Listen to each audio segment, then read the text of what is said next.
C കാറ്റിലേക്ക് എല്ലാ മാന്യപ്രേക്ഷകർക്കും ഹൃദ്യമായ സ്വാഗതം. സാർവത്രിക സഭയുടെ മതബോധന ഗ്രന്ഥത്തെക്കുറിച്ച് ആഴത്തിൽ പഠിക്കുന്നതിന് വേണ്ടി തലശ്ശേരി അതിരൂപതയും ശാലോൺ ടിവിയും ചേർന്നൊരുക്കുന്ന പ്രോഗ്രാമാണ് സി കാറ്റ്. ഈ പ്രോഗ്രാമിൽ നമ്മുടെ ചോദ്യങ്ങൾക്കും സംശയങ്ങൾക്കും മറുപടി തരാനായിട്ട് എത്തിച്ചേർന്നിരിക്കുന്നത് തലശ്ശേരി അതിരൂപതയുടെ സഹായമെത്രാനും ശാലോൺ ടി വി പ്രേക്ഷകർക്ക് ഏറെ സുപരിചിതനും പ്രിയങ്കരനുമായ അഭിവന്ദ്യമാർ ജോസഫ് പമ്പ്ളാനി പിതാവാണ്. പിതാവിനെ ഏറ്റവും സ്നേഹത്തോടുകൂടെ ഈ പ്രോഗ്രാമിലേക്ക് സ്വാഗതം ചെയ്യുന്നു. ഇന്ന് ചർച്ചയിൽ പങ്കെടുക്കുവാനും ചോദ്യങ്ങൾ ചോദിക്കുവാനുമായി എത്തിച്ചേർന്നിരിക്കുന്നത് തലശ്ശേരി അതിരൂപതയിലെ ചെറുപുഴ ഫൊറോനയിലെ തിരുമേനി സെൻറ് ആൻ്റണീസ് ഇടവകയിലെ മതാധ്യാപകരാണ്. അധ്യാപകരെ ഏറ്റവും സ്നേഹത്തോടുകൂടെ ഈ പ്രോഗ്രാമിലേക്ക് സ്വാഗതം ചെയ്യുന്നു. ഇന്ന് നമ്മൾ ചർച്ച ചെയ്യുന്നത് മതബോധന ഗ്രന്ഥത്തിലെ ക്രിസ്തുവിലുള്ള ജീവിതം എന്ന 3-ാം ഭാഗത്തിലെ മനുഷ്യവ്യക്തിയുടെ മാഹാത്മ്യം എന്ന അധ്യായത്തെക്കുറിച്ചാണ്. നമുക്ക് ക്ലാസ്സിലേക്കും ചർച്ചയിലേക്കും പ്രവേശിക്കാം. അടുത്ത ചോദ്യം ആരാണ് ചോദിക്കുന്നത്? ഓക്കെ, ജെറി സാറാണ്. ജെറി സാറിൻ്റെ ചോദ്യം എന്താണ്? പിതാവേ, കൊച്ചുകുട്ടികൾ തൊട്ട് മുതിർന്നവർ വരെ പറഞ്ഞു കേട്ടിട്ടുള്ള ഒന്നാണ് എനിക്ക് സ്വാതന്ത്ര്യമില്ല എന്ന്. ക്രിസ്തീയതയുടെ വെളിച്ചത്തിൽ എന്താണ് ഈ സ്വാതന്ത്ര്യം എന്ന് പറയുന്നത്? യെസ്, ജെറിൻ സാറിൻ്റെ ചോദ്യം സ്വാതന്ത്ര്യത്തെക്കുറിച്ചാണ്. നമ്മുടെ മതബോധന ഗ്രന്ഥത്തിലെ 3-ാം ഭാഗത്തിലെ ആദ്യ അധ്യായത്തിലെ മറ്റൊരു പ്രമേയമാണ് സ്വാതന്ത്ര്യം എന്ന് പറയുന്നത്. അതായത് മനുഷ്യൻ്റെ മഹത്വം എന്ത് എന്ന് വിശദീകരിച്ചപ്പോൾ ഞാൻ നിങ്ങളോട് പറഞ്ഞിരുന്നു, എന്താണ് മനുഷ്യൻ്റെ മഹത്വം?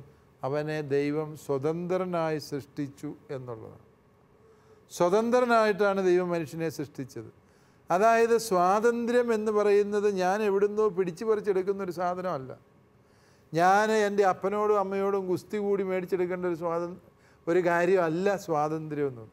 സ്വാതന്ത്ര്യം എന്ന് പറയുന്നത് എന്താണ്? ദൈവം എന്നെ സൃഷ്ടിച്ചത് സ്വതന്ത്രനായിട്ടാണ്. ഇംഗ്ലീഷിലൊരു ചൊല്ല് നിങ്ങൾ കേട്ടിട്ടുണ്ട്, എന്താണ്? Man is bone free but he is found everywhere in chains. മനുഷ്യനെ സ്വതന്ത്രനായിട്ട് ദൈവം സൃഷ്ടിച്ചു, പക്ഷേ എല്ലായിടത്തും അവന് ചങ്ങലകൾ മാത്രമേ ഉള്ളൂ. ഈ ഒരു അവസ്ഥ നമുക്കുണ്ടാകുന്നുണ്ട്. എന്താണ് സ്വാതന്ത്ര്യം എന്നാണ് ജെറിൻ സാറിൻ്റെ ചോദ്യം. എന്താണ് സ്വാതന്ത്ര്യം? ദൈവം എന്നെക്കുറിച്ച് കണ്ട സ്വപ്നം അനുസരിച്ച് ഞാൻ ജീവിക്കുമ്പോഴാണ് ഞാൻ സ്വതന്ത്രനായ മനുഷ്യനാകുന്നത്, ഇല്ലേ? അതിന് വിരുദ്ധമായി ഞാൻ ജീവിക്കുക എന്ന് വിചാരിച്ചു, ഞാൻ അടിമയായ മനുഷ്യനാണ്. ഇപ്പോൾ വൈദികനും മെത്രാനുമായ ഞാൻ എൻ്റെ ജീവിതാന്തസ്സിന് നിരക്കാത്ത രീതിയിലുള്ള ജീവിതം നയിച്ചിട്ട് പറയും അതെൻ്റെ ഇഷ്ടം, എൻ്റെ സ്വാതന്ത്ര്യമാണ്, ആരാണ് എന്നോട് ചോദ്യം ചെയ്യാനുള്ളത് എന്നും പറഞ്ഞ് നടന്നാൽ ഞാൻ അടിമയായ മനുഷ്യനാണ്. സ്വാതന്ത്ര്യം എന്ന് പറയുന്നതിന് വിശുദ്ധ ഗ്രന്ഥത്തിൽ ഒരേ ഒരു പോയിൻ്റ് ഓഫ് റെഫറൻസ്, അല്ലെ ഒരു മാനദണ്ഡമേ ഉള്ളൂ. ഏതാണ്? ദൈവം. ദൈവമാണ് യഥാർത്ഥ സ്വാതന്ത്ര്യം. ദൈവം തന്നതാണ് നമ്മുടെ സ്വാതന്ത്ര്യം. അതുകൊണ്ട് ഞാൻ സ്വാതന്ത്ര്യം പ്രാപിക്കുന്നത് എപ്പോഴെന്ന് ചോദിച്ചാൽ എന്നെക്കുറിച്ചുള്ള ദൈവഹിതം ഞാൻ നിറവേറ്റുമ്പോഴാണ് ഞാൻ സ്വാതന്ത്ര്യം അനുഭവിക്കുന്നത്. ദൈവഹിതത്തിന് വിരുദ്ധമായി ഞാൻ പ്രവർത്തിച്ചു തുടങ്ങുമ്പോൾ ഞാൻ എൻ്റെ സ്വാതന്ത്ര്യം നശിപ്പിക്കുകയാണ്. ഇപ്പം മാതാപിതാക്കൾ പറയുന്നതിനെ ധിക്കരിച്ച് കോളേജിൽ പഠിക്കാൻ വിട്ട കൊച്ച് കോളേജിൽ കയറുന്നില്ല, ക്ലാസ് കട്ട് ചെയ്തു, അവൻ സർവ്വവിധ മയക്കുമരുന്നുകളും കഴിച്ച് നടക്കുകയാണ്, ക്ലാസ്സിൽ കയറുന്നില്ല. ഈ അടുത്ത കാലത്തൊരു കോളേജിൽ 3 ടേമിലും കണ്ടോണേഷൻ മേടിച്ചൊരു കൊച്ചുണ്ട്. 4-ാം ടേമിൽ അത് കൊടുക്കുകയില്ല എന്ന് പ്രിൻസിപ്പൾ പറഞ്ഞു. അത് മേടിച്ച് അടങ്ങുള്ളൂ എന്ന് പറഞ്ഞ് പിള്ളേർ വഴക്ക്. അവസാനം മാതാപിതാക്കളെ വിളിച്ചു വരുത്തി. മാതാപിതാക്കൾ പറഞ്ഞ് നീ എന്നെടുക്കായിരുന്നോ ഈ കോളേജിൽ പോയിട്ട്? നീ ഇനി എല്ലാ ദിവസവും എടുത്തു കെട്ടിങ്ങ് പോരുന്നുണ്ടായിരുന്നല്ലോ, നീ ക്ലാസ്സിൽ കയറാതെ എവിടെയാണ് പോയത്? അപ്പോൾ അവൻ പറഞ്ഞു അത് എൻ്റെ സ്വാതന്ത്ര്യമാണ്, നിങ്ങൾക്ക് അതിനകത്ത് ഇടപെടേണ്ട കാര്യമില്ല. ആ സ്വാതന്ത്ര്യം അവനെ എവിടെ കൊണ്ട് എത്തിക്കുന്നതാണ്? നശിപ്പിക്കുന്ന സ്വാതന്ത്ര്യമാണ്. പിന്നീട് അന്വേഷിച്ചപ്പോഴാണ് അവൻ മനസ്സിലായത് അവൻ മയക്കുമരുന്നിന് അടിമയാണ്. മാതാപിതാക്കളെ വെല്ലുവിളിച്ച് സ്വാതന്ത്ര്യം ആഘോഷിക്കാൻ പോകുന്ന പിള്ളേർ യഥാർത്ഥത്തിൽ സ്വതന്ത്രരാവുകയാണോ അടിമകളാവുകയാണോ ചെയ്യുന്നത്? നമ്മൾ ചിന്തിച്ച് നോക്കും. സ്വാതന്ത്ര്യം ഈ ഫ്രഞ്ച് ചിന്തകനായ ഇമ്മാനുവൽ ലെവിനാസ് പറയും. അതായത് ഈ സമ്പൂർണ്ണ സ്വാതന്ത്ര്യം എന്നൊക്കെ പറയുന്ന ഒരു മിത്താണ്, ഒരു സങ്കല്പം മാത്രം. അങ്ങനെയൊന്നും ഇല്ല. ഞാൻ സ്വാതന്ത്ര്യത്തെക്കുറിച്ച് ചിന്തിക്കുന്നത് തന്നെ എപ്പോഴാണ്? എനിക്ക് തിരിച്ചറിവ് വന്നു കഴിഞ്ഞാൽ ഒരു 10, 12, 13, 15 വയസ്സാകുമ്പോഴാണ് നമ്മുടെ സ്വാതന്ത്ര്യത്തെക്കുറിച്ചൊക്കെ നമ്മൾ ചിന്തിക്കാൻ തുടങ്ങിയത്, അല്ലേ? കൊച്ചു പിള്ളേർക്ക് വല്ല സ്വാതന്ത്ര്യത്തിൻ്റെ ചിന്തയുണ്ടോ? മമ്മി എൻ്റെ കൈ വിടരുത്, മമ്മിയുടെ അമ്മിഞ്ഞൊന്നും എനിക്ക് ആവശ്യമില്ല, ഞാനൊരു സ്വതന്ത്ര മനുഷ്യനാണ്, എനിക്ക് വേണ്ടത് ഞാൻ തന്നെ കുക്ക് ചെയ്ത് കഴിച്ചോളും എന്ന് ഏതെങ്കിലും കൊച്ചു പറയുന്നുണ്ടോ? ഇല്ല. ആ കൊച്ച് അമ്മയെ ഡിപ്പെൻഡ് ചെയ്ത് ആശ്രയിച്ചാണ് ജീവിക്കുന്നത്. അതുകൊണ്ട് ലെവിനാസ് പറയുകയാണ് 15 വയസ്സാകുമ്പോഴൊക്കെയാണ് നമ്മൾ സ്വാതന്ത്ര്യത്തെക്കുറിച്ച് വിടുവായത്തം പറയാൻ തുടങ്ങുന്നത്. പക്ഷേ അതിന് മുമ്പ് തന്നെ നാം എത്രയോ മനുഷ്യരെ ആശ്രയിച്ച് കഴിഞ്ഞു. നമുക്ക് ഈ ജീവിതം തന്ന ദൈവത്തോട് നമുക്ക് കടപ്പാടുണ്ടായിക്കഴിഞ്ഞു. നമ്മളെ ജനിപ്പിച്ച് വളർത്തിയ മാതാപിതാക്കളോട് നമുക്ക് കടപ്പാടായി. നമ്മളെ അക്ഷരം പഠിപ്പിച്ച അധ്യാപകരോട് നമുക്ക് കടപ്പാടായി. നമ്മളെ സ്നേഹിക്കുകയും കൈപിടിച്ച് നടത്തുകയും ചെയ്ത നമ്മുടെ സഹോദരങ്ങളോട് നമുക്ക് കടപ്പാടായി. യെസ്, ഞാൻ എൻ്റെ സ്വാതന്ത്ര്യത്തെക്കുറിച്ച് ചിന്തിച്ചു തുടങ്ങിയപ്പോഴേ ഞാൻ തിരിച്ചറിയുന്നു എൻ്റെ സ്വാതന്ത്ര്യമെന്ന് പറയുന്നത് മറ്റെല്ലാവരുമായി ബന്ധപ്പെട്ടതാണ്. മൈ ഓട്ടോണമി ഈസ് ഹെട്രോണമി എന്ന് ലെവിനാസ് പറയുന്നൊരു ചിന്തയുണ്ട്. അത് സത്യമാണ്. എൻ്റെ സ്വാതന്ത്ര്യം എന്ന് പറയുന്നത് ഇങ്ങനെ സർവ്വതും കയറൂരി സർവബന്ധങ്ങളെയും അറുത്ത് മുറിച്ച് തന്നിഷ്ടം കാണിക്കുന്നതിനെ സ്വാതന്ത്ര്യം എന്ന് വിശേഷിപ്പിക്കുന്നത് പിശാചിൻ്റെ പ്രവൃത്തിയാണ്. മറിച്ച് സ്വാതന്ത്ര്യം എന്ന് പറയുന്നത് ദൈവം എനിക്ക് തന്ന മാതാപിതാക്കളെ എൻ്റെ മാതാപിതാക്കളായി ഞാൻ കരുതുകയും സ്നേഹിക്കുകയും അവരെ അനുസരിക്കുകയും ചെയ്യുമ്പോഴാണ് ഞാൻ സ്വതന്ത്രനാകും. അവരെ ധിക്കരിച്ച് ഞാൻ പോകുമ്പോൾ ഞാൻ ദുരന്തത്തിലേക്കാണ് പോകും. തിരുസഭയാകുന്ന അമ്മ എന്നോട് ചില നിർദ്ദേശങ്ങൾ പറയുന്നുണ്ട്. ഞായറാഴ്ച കുർബാനയ്ക്ക് പോകണം, വിശുദ്ധ കുമ്പസാരം എന്ന കൂദാശ സ്വീകരിക്കണം, പാപമില്ലാതെ ജീവിക്കണം. സഭ പറയും, സഭയാരെ എന്നെ പഠിപ്പിക്കാൻ, എനിക്ക് ഇഷ്ടമുള്ളത് ഞാൻ ചെയ്യും, ഇല്ലേ?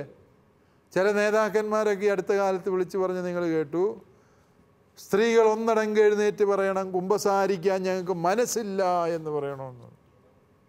വാസ്തവത്തിൽ എന്താണ് അതൊക്കെ സൂചിപ്പിക്കുക?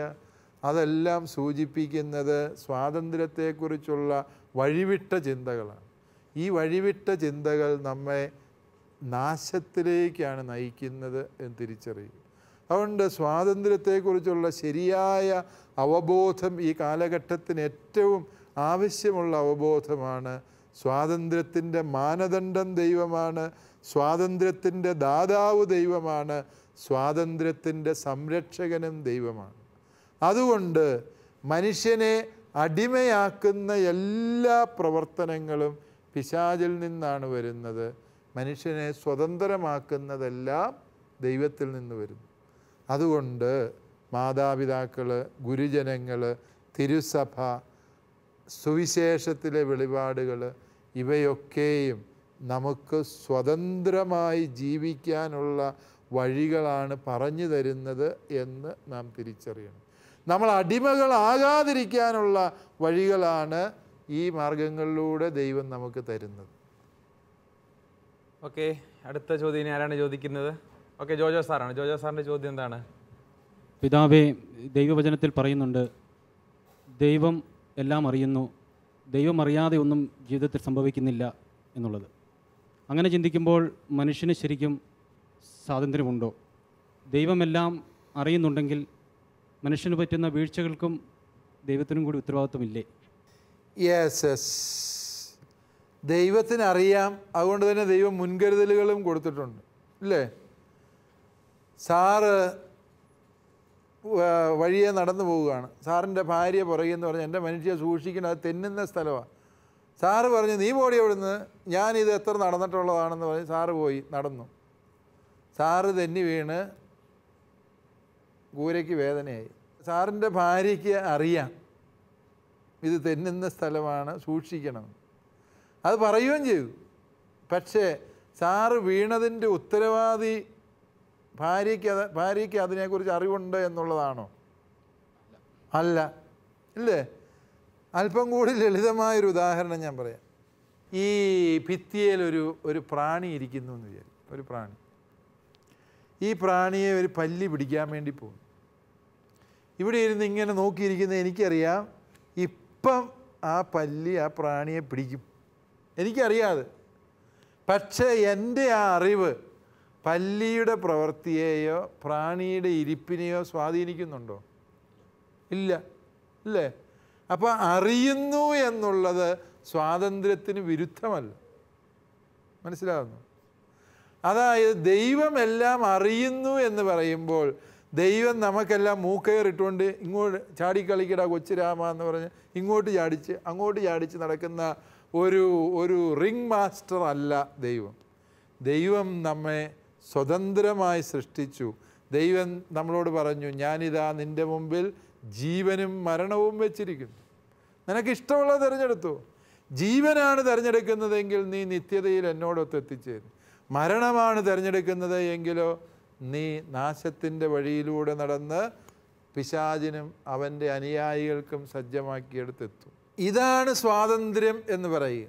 അതായത് ദൈവം നമ്മുടെ മുമ്പിൽ സ്വാതന്ത്ര്യം ഇല്ല. ഇനി നേരെ തിരിച്ചൊരു കാര്യം ചെയ്യും, മനുഷ്യന് തിന്മ ചെയ്യാനുള്ള അവസരം ദൈവം കൊടുത്തില്ല എന്ന് വിചാരിക്കും. അങ്ങനെ വിചാരിക്കും. എന്ത് സംഭവിക്കും? ജോജോ സാറിനൊരു തിന്മ ചെയ്യണമെന്നുണ്ട്, പക്ഷെ സാധിക്കുന്നില്ല. കാരണം എന്താ? ജോജോ സാറ് ഒരു റോബോട്ടായി മാറി. റോബോട്ടുകളുടെ പ്രവർത്തനം എന്താണ്? അതിനെ എങ്ങനെ പ്രോഗ്രാം ചെയ്തിരിക്കുന്നോ അങ്ങനെ മാത്രമേ അത് ഫങ്ഷൻ ചെയ്യുള്ളൂ, പ്രവർത്തിക്കുകയുള്ളൂ, അല്ലേ? ഞാൻ ഈ ഔഡി കാറ്, ഇപ്പോൾ നമ്മുടെ ഇവിടെ ഓഡി എന്നൊക്കെ പറയുന്ന കാറല്ലേ, ആ കാറുണ്ടാക്കുന്ന ഒരു ഫാക്ടറി ഇംഗോൾസ്റ്റാറ്റിൽ ഞാൻ ജോലി ചെയ്തൊരു പള്ളിയുടെ പരിധിയിൽ ആ ഫാക്ടറി ഉണ്ട്. ഒരിക്കൽ ഞാനത് കാണാൻ പോയി. അതിനകത്ത് അവരെന്നേക്ക് വിശദീകരിച്ച് തന്നു 36,000 യന്ത്ര മനുഷ്യന്മാരാണ് ഈ ഓഡി കാർ ഉണ്ടാക്കുന്നത്. അതായത് നമ്മളത് കൊണ്ടുപോയി കാണിക്കും. അപ്പോൾ ഒരുത്തൻ ആദ്യമേ ഒരു ഇരുമ്പ് കഷ്ണം, അതിൻ്റെ ഒരു പാട്ട എടുത്തു, ഒരു യന്ത്രമനുഷ്യൻ ഇത് പൊക്കിപ്പിടിച്ചു, മറ്റവൻ്റെ മുമ്പിൽ കാണിച്ചു. ആ യന്ത്രമനുഷ്യൻ ഒരു ഫ്രെയിം ഉണ്ടാക്കി, അല്ലെങ്കിൽ ഒരു ഭാഗം കട്ട് ചെയ്ത് കളഞ്ഞു. അപ്പോഴതെന്താണ്? അതൊരു ഡോറിൻ്റെ ഒരു കഷണം ആണ് അവൻ ഉണ്ടാക്കിയെടുത്തേക്കുന്നത്. അത് എന്നിട്ട് അടുത്ത യന്ത്രമനുഷ്യൻ്റെ കയ്യിൽ കൊടുത്തു. അവൻ അതിന് 2 സ്ക്രൂ പിടിപ്പിച്ചു. ഇങ്ങനെ ഇതങ്ങ് ഉണ്ടാക്കി പോയി അവസാനത്തെ യന്ത്രമനുഷ്യൻ ഉന്തിവിടുന്നത് ഒന്നാന്തരം ഓടി കാറാണ്. ഈ യന്ത്രമനുഷ്യന്മാർക്ക് വിചാരിക്കുകയാണ്, കുറേ നാളായാലും ഈ താഴെ തുളയിടാൻ തുടങ്ങിയിട്ട് 2 തുള ഇനി മണ്ടേ കയറ്റിയിട്ടേ ഉള്ളൂ എന്ന് ഒരു യന്ത്രമനുഷ്യന് ചിന്തിക്കാൻ പറ്റുമോ? ഇല്ല. സ്വാതന്ത്ര്യം വേണം എന്നുണ്ട് എങ്കിൽ നന്മയും തിന്മയും അനുവദിക്കപ്പെട്ടേ പറ്റൂ, അല്ലേ? യെസ്.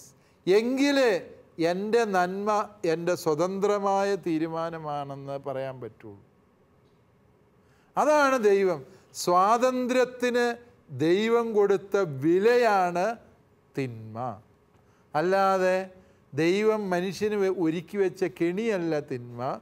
മനുഷ്യനെ സ്വതന്ത്രനായി ജീവിക്കാൻ ദൈവം അനുവദിച്ച വിലയാണ് തിന്മ എന്ന് പറയും. ഓക്കെ, സാറിന് ഉത്തരം വ്യക്തമായി എന്ന് കരുതിയാണ്. ഓക്കെ അല്ലേ? യെസ്. ഇനി അടുത്ത ചോദ്യം ആരാണ് ചോദിക്കുന്നത്? ഓക്കെ, ജോർജ് സാറാണ്. ജോർജ് സാറിൻ്റെ ചോദ്യം. പിതാവേ, സഭ ഇന്ന് വളരെയേറെ വിമർശിക്കപ്പെടുന്ന ഒരു കാലഘട്ടമാണ്. പ്രത്യേകിച്ച് മാധ്യമങ്ങളിലൂടെ ഫേസ്ബുക്ക്, വാട്സപ്പ് മുതലായവയാണ് അതിൻ്റെ പ്രധാന ഭാഗം വഹിക്കുന്നത്. ശരിയേത് തെറ്റേത് എന്നറിയാതെ കൊണ്ട് ഇതെൻ്റെ വ്യക്തിപരമായ സ്വാതന്ത്ര്യമാണ് എന്ന് പറഞ്ഞുകൊണ്ട് അതിനെ വിമർശിക്കുന്നു. ഈ സ്വാതന്ത്ര്യത്തെക്കുറിച്ച് സഭയുടെ കാഴ്ചപ്പാട് എന്താണ്? യെസ്, ജോർജ് സാറ് അല്ലേ? ജോർജ് സാറ് പറഞ്ഞത് ഈ കാലഘട്ടത്തിൻ്റെ ഒരു വലിയ പ്രതിസന്ധിയെക്കുറിച്ച് തന്നെയാണ്. ഈ നമ്മുടെ സാമൂഹിക മാധ്യമങ്ങൾ ഇങ്ങനെ വ്യാപകമായി പ്രചാരം നേടി എന്നുള്ളത് ദൈവം ഈ കാലഘട്ടത്തിന് തന്ന ഒരു അനുഗ്രഹമാണ്. വാട്സപ്പിലൂടെ, ഫേസ്ബുക്കിലൂടെ നമ്മൾ എന്തുമാത്രം കാര്യങ്ങൾ എളുപ്പത്തിൽ ചെയ്യുന്നു. അതുകൊണ്ട് തീർച്ചയായും അത് നന്മ തന്നെയാണ്, ഒരു സംശയവും ഇല്ല. നിങ്ങളുടെ സൺഡേ സ്കൂളിൽ പണ്ടൊരു കാര്യം അറിയിക്കണമെന്നുണ്ടായിരുന്നെങ്കിൽ ഹെഡ് മാഷ് പാവം ഇരുന്ന് എല്ലാവരെയും കുത്തി കറക്കി വിളിച്ച് പറയണമായിരുന്നു. ഇപ്പോഴോ സൺഡേ സ്കൂൾ അധ്യാപകരുടെ ഒരു വാട്സപ്പ് ഗ്രൂപ്പ് ഇല്ലേ അവിടെ? ആ വാട്സപ്പ് ഗ്രൂപ്പിലേക്ക് ഇട്ടാൽ മതി, ഒന്നും അറിയണ്ട. സാറിന് വെറുതെ വണ്ടിയിൽ ഇരുന്നുകൊണ്ട് 2 മെസ്സേജ്, ഇന്ന് 8 മണിക്ക് നമ്മളുടെ മീറ്റിംഗ് ഉണ്ട്.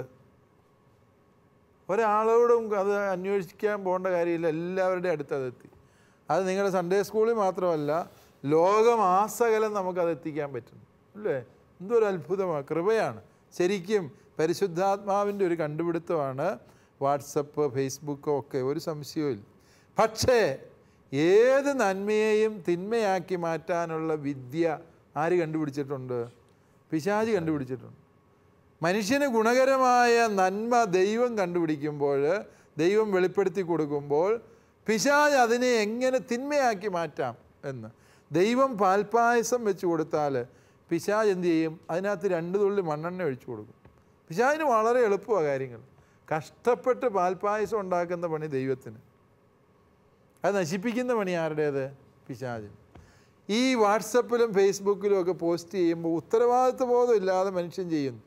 മറ്റുള്ളവരുടെ സൽപ്പേരിനെ മാനിക്കാതെ, അതുപോലെ തന്നെ മറ്റൊരാളെ ബഹുമാനിക്കാത്ത പ്രചാരണങ്ങൾ, അപവാദ പ്രചാരണങ്ങൾ, അല്ലെങ്കിൽ ആരുടെയെങ്കിലുമൊക്കെ സ്വകാര്യതയിലേക്ക് ഉണിഞ്ഞു നോക്കിക്കൊണ്ട് അവിടുന്ന് എന്തെങ്കിലും മോഷ്ടിച്ചുകൊണ്ട് വന്ന് ഇവിടെ കൊണ്ടിടുക. നമുക്കറിയാം, പണ്ടൊക്കെ നമ്മുടെ നാട്ടിൻപുറത്തെ അങ്ങാടിയിൽ കലിങ്കിൻ്റെ മുകളിലോ കപ്പച്ചാക്കിൻ്റെ മുകളിലോ ഒക്കെ ഇരുന്ന് 2 ചേട്ടന്മാർ പരസ്പരം, അല്ലെങ്കിൽ 2 അരകല്ലേലും ആട്ടുകല്ലേലും ഇരുന്ന് 2 ചേട്ടത്തിമാർ പരദൂഷണം പറയുമായിരുന്നു. ഒടി നീ അറിഞ്ഞോ, അവിടുത്തെ ലീലാമ്മ ആൾ ഭയങ്കരയാണ്, അങ്ങനെ ഇങ്ങനെയാന്നൊക്കെ പറഞ്ഞ് കേട്ടിട്ടില്ലേ? അങ്ങനെ പറയുന്ന 2 ചേട്ടത്തിമാർ തമ്മിൽ പറഞ്ഞുകൊണ്ടിരുന്ന, അല്ലെ 2 ചേട്ടന്മാർ തമ്മിൽ പറഞ്ഞുകൊണ്ടിരുന്ന സൈസ് പരദൂഷണം ഇന്ന് എവിടെയാണ് പറയുന്നത്? ഇന്ന് വാട്സപ്പിലാണ് പറയുന്നത്. അപ്പോൾ എന്ത് സംഭവിക്കും? നിലവാരം അത് തന്നെ ഉള്ളൂ.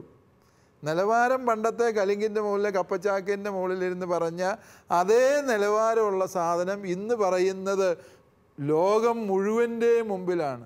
അതുകൊണ്ട് സാമൂഹിക മാധ്യമങ്ങളെ മനുഷ്യൻ ഉത്തരവാദിത്വത്തോടെ ഉപയോഗിക്കുക എന്നുള്ളതും, അതുപോലെ തന്നെ പല ചാനലുകളും നമുക്കറിയാം നിക്ഷിപ്ത താല്പര്യങ്ങളോടെയാണ് പെരുമാറുന്നത്. പലപ്പോഴും പല മാധ്യമങ്ങൾക്കും ചെകുത്താൻ ആരാധനക്കാരുടെ വലിയ സ്പോൺസറിങ് ലഭിക്കാറുണ്ട്. കത്തോലിക്ക സഭയെ തകർക്കുക, അതിനുവേണ്ടി സഭയ്ക്കെതിരായുള്ള ആരോപണങ്ങൾക്ക് വലിയ ഊർജം പകരുന്ന വാദമുഖങ്ങളുമായിട്ട് അവതാരകർ വരുന്നു. അതല്ല എങ്കിൽ വിദേശ രാജ്യങ്ങളിലൊക്കെ ഈ ഗേ ലോബികളുണ്ട്, സ്വവർഗ അനുരാഗികളുടെ വലിയ കൂട്ടായ്മകൾ. അവർ വളരെ സമ്പന്നരാണ്. അവർ സഭയെ തകർക്കാനുള്ള പരിശ്രമങ്ങൾ നടത്തുന്നു. അതുപോലെ തന്നെ ഈ വർഗീയ തീവ്രവാദികൾ സഭയ്ക്കെതിരായി പ്രചാരണത്തിന് വൻതോതിൽ കാശ് മുടക്കുന്നുണ്ട്. ഇതിൻ്റെ എല്ലാം ഇപ്രകാരമുള്ള സാമ്പത്തിക ലക്ഷ്യങ്ങളോടെ ചില മാധ്യമങ്ങളെങ്കിലും തിരുസഭയെ തകർക്കാനുള്ള ഈ ഒരു അജണ്ടയ്ക്ക് ചൂട്ടുപിടിക്കുന്നുണ്ട് എന്നുള്ളത് നമ്മൾ തിരിച്ചറിയണം. ഇങ്ങനത്തെ ഒരു പരിതോവസ്ഥയിൽ നമ്മൾ മനസ്സിലാക്കുക, സഭ ഒറ്റപ്പെട്ട വീഴ്ചകൾ സഭയിലില്ല എന്നല്ല ഞാൻ പറയും. അത് അച്ഛന്മാരുടെ ഭാഗത്ത് കാണും, സമർപ്പിതരുടെ ഭാഗത്ത് കാണും, മെത്രാന്മാരുടെ ഭാഗത്ത് കാണും, അത് സദാചാര മേഖലകളിൽ കാണാം, സാമ്പത്തിക മേഖലകളിൽ കാണാം. ഞാൻ സമ്മതിക്കുന്നു, വീഴ്ചകളും കുറവുകളും സഭയുടെ എല്ലാ മേഖലകളിലുമുണ്ട്. പക്ഷേ സഭയിലെ കുറവുകളെ മാത്രം തെരഞ്ഞു പിടിച്ച് പർവ്വതീകരിച്ച് 100 കൊല്ലം കൊണ്ട് കേരളത്തിലുണ്ടായ വൈദികരുടെ ഭാഗത്തെ വീഴ്ചകൾ മാത്രം എണ്ണി പരമ്പരകൾ ഉണ്ടാക്കുന്ന ചാനലുകളെ നിങ്ങൾ കാണും. അതിനെന്താ ഈ പ്രത്യേകത ഇരിക്കുക? 100 കൊല്ലം മുമ്പ് ഉള്ള കേസുകളെടുത്ത് കത്തോലിക്ക സഭയിൽ കഴിഞ്ഞ 100 കൊല്ലം കൊണ്ടുണ്ടായ തെറ്റുകൾ എന്ന് പറഞ്ഞൊരു പരമ്പര ഉണ്ടാക്കുന്നവരുടെ ഉദ്ദേശം ശുദ്ധമാണോ? അതെയോ? അല്ല. ഇതാണ് നമ്മൾ തിരിച്ചറിയേണ്ടത്. സമാനമായി എന്നാൽ എല്ലാ മതങ്ങളിലുള്ള കേസുകൾ പറഞ്ഞു, കുഴപ്പമില്ല. അതല്ലല്ലോ ഇവിടെ സംഭവിക്കുക. ഇവിടെ സംഭവിക്കുന്ന എന്താണ്? കത്തോലിക്ക സഭയിലെ 100 കൊല്ലത്തെ കേസുകൾ, അത് പഠിക്കാൻ വേണ്ടി കമ്മീഷൻ, അതിൻ്റെ റിപ്പോർട്ടുകൾ വരുന്നു. ഈ രീതിയിൽ നമ്മൾ സഭയെ മാത്രം ലാക്കാക്കിക്കൊണ്ട് പ്രവർത്തിക്കുന്നതിൻ്റെ പിന്നിൽ വലിയ പണത്തിൻ്റെ ഒഴുക്കുണ്ട്, കുത്തൊഴുക്കുണ്ട്.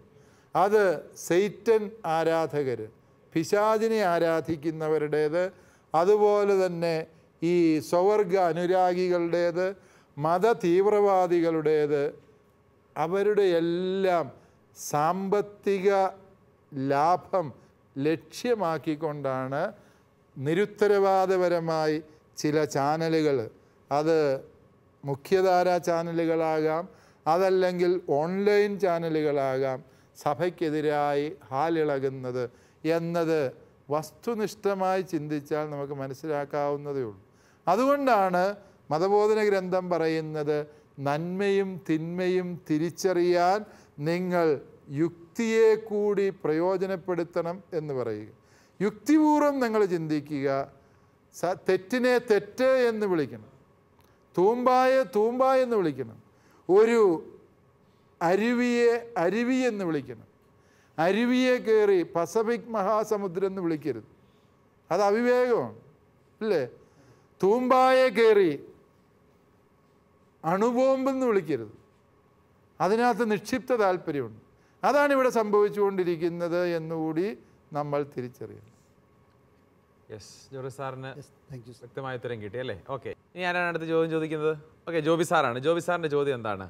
പിതാവേ, ദൈവത്തെ അന്വേഷിക്കുവാനും കണ്ടെത്തുവാനുമാണ് മനുഷ്യന് സ്വതന്ത്ര മനസ്സ് നൽകിയിരിക്കുന്നത് എന്ന് കത്തോലിക്ക മതബോധന ഗ്രന്ഥത്തിൽ പറയുന്നു. അങ്ങനെയെങ്കിൽ മറ്റു മതങ്ങളിലെ ദൈവ അന്വേഷണത്തെ കത്തോലിക്ക സഭ എപ്രകാരമാണ് വീക്ഷിക്കുന്നത്? യെസ്, എല്ലാ മനുഷ്യർക്കും സത്യത്തെ അന്വേഷിക്കാൻ, ദൈവത്തെ അന്വേഷിക്കാനുള്ള വരം ദൈവം കൊടുത്തിട്ടുണ്ട് എന്ന് തന്നെയാണ് കത്തോലിക്ക സഭ പഠിപ്പിക്കുക. അതുകൊണ്ട് തന്നെ ദൈവം ഒന്നേ ഉള്ളൂ, സത്യം ഒന്നേ ഉണ്ടാകാൻ പാടുള്ളൂ, അല്ലേ? അതുകൊണ്ട് യഥാർത്ഥമായി ഒരു വ്യക്തി ദൈവാന്വേഷണം നടത്തിയാൽ ആ വ്യക്തി സത്യദൈവത്തിൽ എത്തിച്ചേരുമെന്നും ആ സത്യദൈവം ത്രിയേക ദൈവം ആയിരിക്കും എന്ന് തന്നെയാണ് പരിശുദ്ധ കത്തോലിക്ക സഭയുടെ പ്രബോധനം. ഈ ദൈവാന്വേഷണത്തിൻ്റെ വഴിയിൽ വിവിധ അനുഭവങ്ങളായിട്ട് ഇതര മതാനുഭവങ്ങളെ തിരുസഭ വിലയിരുത്തുന്നു. ഉദാഹരണമായിട്ട് രണ്ടാം വത്തിക്കാൻ കൗൺസിൽ പറയുന്ന എന്താണ്? എല്ലാ മതങ്ങളിലും സത്യത്തിൻ്റെ പ്രകാശമുണ്ട്, പക്ഷേ ആ പ്രകാശത്തിലൂടെ അവർ വീണ്ടും മുന്നോട്ട് നടക്കണം. അപ്പോൾ സത്യത്തിൻ്റെ സത്യമായ ജീവദായകമായ രഹസ്യം അവരും കണ്ടെത്തുമെന്നും ആ കണ്ടെത്തുന്ന രഹസ്യം പിതാവും പുത്രനും പരിശുദ്ധാത്മാവുമായ ത്രിത്വൈക ദൈവമായിരിക്കുമെന്നും ആണ് പരിശുദ്ധ കത്തോലിക്ക സഭ വിശ്വസിക്കുന്നത്. ഇനി അടുത്ത ചോദ്യം ആരാണ് ചോദിക്കുന്നത്? ഓക്കെ, ജോൾ ടീച്ചറാണ്. ടീച്ചറുടെ ചോദ്യം എന്താണ്? ജോബി സാറ് ചോദിച്ചതിൻ്റെ എന്നോടനുബന്ധിച്ചുള്ള ചോദ്യമാണ് എൻ്റേത്. ഞാൻ പറയുന്നു എൻ്റെ മതമാണ് ശരിയെന്ന്, അയാൾ പറയുന്നു അയാളുടെ മതമാണ് ശരിയെന്ന്. എൻ്റെ ശരി അയാൾ എന്തുകൊണ്ട് മനസ്സിലാക്കുന്നില്ല? യെസ്, ഇത് ടീച്ചർ തല്ല് മേടിക്കാനുള്ള എല്ലാ ചോദ്യങ്ങളും ചോദിക്കുന്നുണ്ട്. അതായത് പ്രത്യേകിച്ച് ഭാരതം പോലെ ബഹുമത സംസ്കാരമുള്ളൊരു രാജ്യത്ത് ജീവിക്കുമ്പോൾ നാം വളരെയേറെ അവധാനതയോടെ മനസ്സിലാക്കേണ്ട ചില സത്യങ്ങളുണ്ട്. ഒന്ന്, എന്തിനാണ് എൻ്റെ മതം മാത്രമാണ് ശരിയെന്നും പറഞ്ഞുകൊണ്ട് നടക്കുന്നത്? ഞാൻ എൻ്റെ മതം പറയുന്ന അനുസരിച്ച് ജീവിക്കുന്നുണ്ടോ? ഇപ്പോൾ ക്രിസ്തുമതം ശരിയായ മതമാണ് എന്ന് വിശ്വസിക്കുന്ന നമ്മളുടെ മതത്തിൻ്റെ, ക്രിസ്തു മതത്തിൻ്റെ അല്ലെങ്കിൽ ഈശോ മിശിഹ പഠിപ്പിച്ച അനുസരിച്ച് ജീവിക്കുന്നുണ്ടോ? ഉണ്ടോ ജോൾ ടീച്ചറെ? മൈക്കിടെ പറഞ്ഞേ ഇല്ല. പിന്നെ നമ്മളെന്തിനാണ് ഞാനാണ് സർവസ്വം എന്ന് പറഞ്ഞ് അവകാശപ്പെടാൻ നമുക്ക് പറ്റുമോ? ഇല്ല. അതാണ് ഒന്ന്, നമ്മൾ ആ മതവിശ്വാസികൾ ആരും തന്നെ ആ മതത്തിൻ്റെ ആന്തരികതയ്ക്കനുസരിച്ച് ജീവിക്കാൻ പരിശ്രമിക്കുന്നില്ല. ജീവിക്കുന്നവരുടെ ഇടയിൽ പ്രശ്നമില്ല. ഇതൊന്നും ജീവിക്കാത്തവൻ സ്വന്തം മതത്തിൻ്റെ പേരും പറഞ്ഞ് വെട്ടുകത്തിയായിട്ട് ഇറങ്ങിയേക്കാണ് മറ്റ് മതക്കാരെ എല്ലാം ഇല്ലാതാക്കുക എന്ന് പറഞ്ഞു. അതാരിറങ്ങിയാലും അത് അവിവേകമാണ്.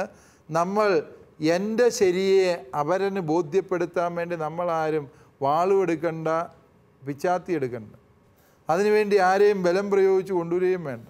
മറിച്ച് പരിശുദ്ധ സഭയുടെ വിശ്വാസമനുസരിച്ച് എല്ലാ മനുഷ്യരെയും സത്യത്തിലേക്ക് നയിക്കാൻ നമ്മൾ ചെയ്യേണ്ടത് എന്താണ്?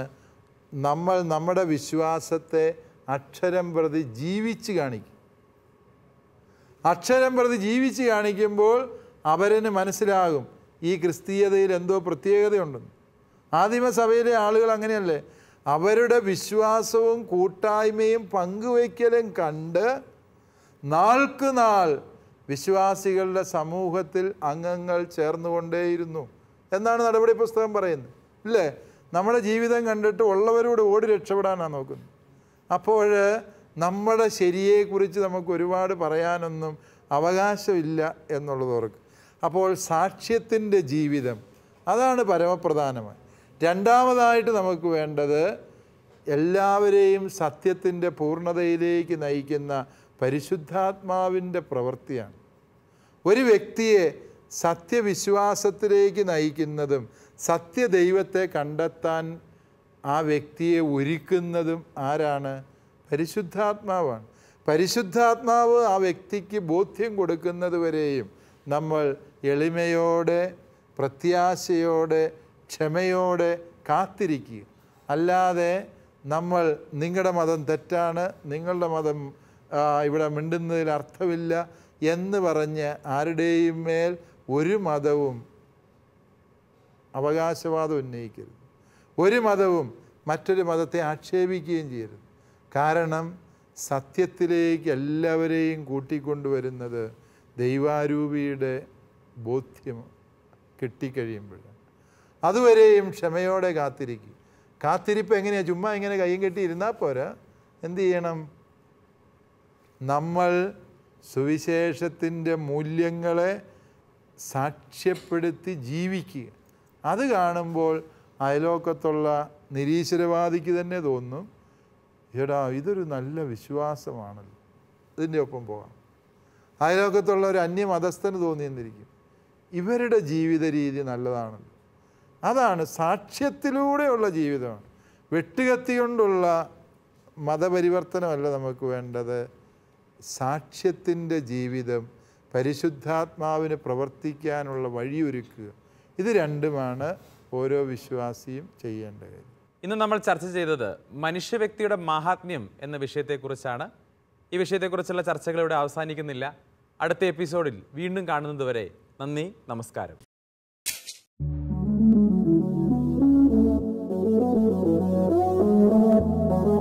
CCAT പ്രോഗ്രാമിന്റെ മുൻ എപ്പിസോഡുകൾ കാണുവാൻ ലോഗോൺ ചെയ്യൂ www.shalomtv.tv/ccat.